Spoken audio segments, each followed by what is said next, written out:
Here. Have you ever wondered how it all began? How this vast, beautiful universe came to be?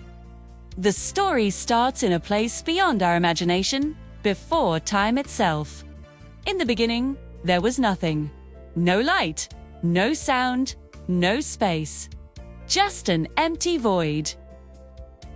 And into this magnificent emptiness, God spoke.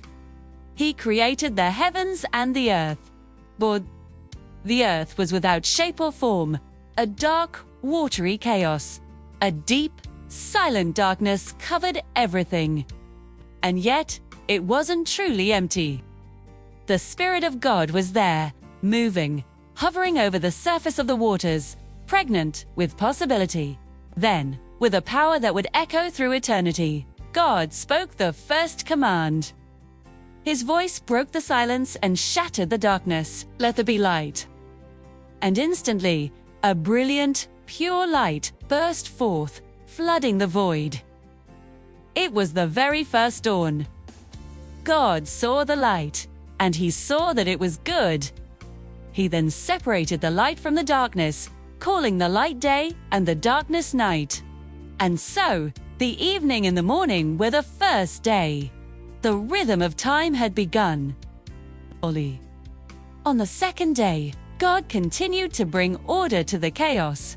He spoke again, creating a vast expanse, a great dome that we call the sky. This separated the waters below from the waters above, creating our atmosphere and the beautiful blue canvas we see every day. On the third day, God's creative focus turned to the earth itself. He commanded the waters to gather into one place, Ines. The great oceans formed, dry land appeared. God called the dry land earth and the gathered waters seas. And he saw that it was good. But the new earth was bare. So God spoke again, and the ground erupted with life. Lush green grass carpeted the hills, plants of every kind sprouted, and trees grew tall, bearing fruit with seeds inside them. The earth was alive and vibrant. Then came the fourth day. God looked to the heavens he had created and said, "Let there be lights in the sky to separate the day from the night." He made two great lights. The greater light, our glorious sun, to govern the day, and the lesser light, the beautiful moon, to govern the night. 2. He also scattered the stars across the dark expanse, like countless diamonds. These celestial bodies were not just for light. They were set as signs to mark sacred times, and for days and for years. On the fifth day, life took to the water and the air. God spoke, and the seas teemed with living creatures, great sea monsters, tiny fish, and everything in between filled the oceans with movement and color.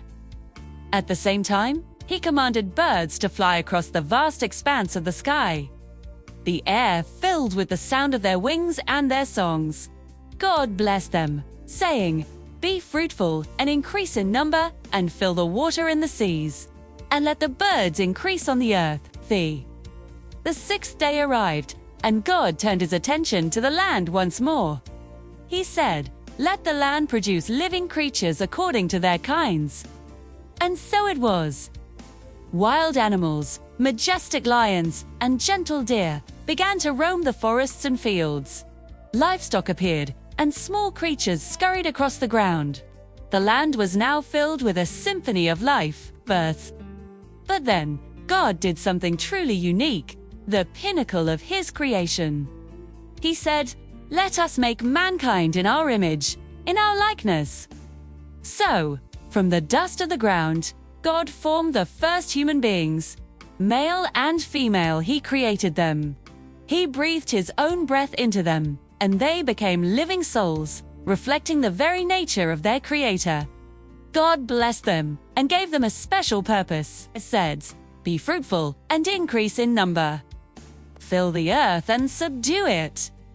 Rule over the fish in the sea and the birds in the sky and over every living creature that moves on the ground."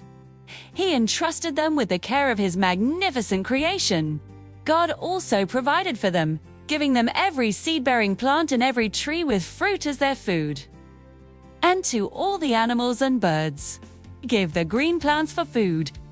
As the sixth day drew to a close, God stood back and looked at everything He had made.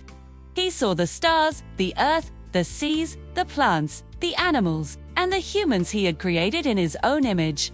He saw the perfect harmony and the intricate beauty of it all. And behold, it was not just good, it was very good.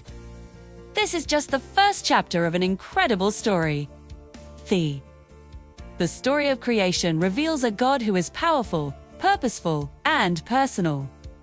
If you've been moved by this journey, I encourage you to experience it for yourself. Open a Bible and read Genesis chapter 1. Discover the awe and wonder of how it all began. Thanks for watching, and don't forget to like and subscribe for more stories from the beginning.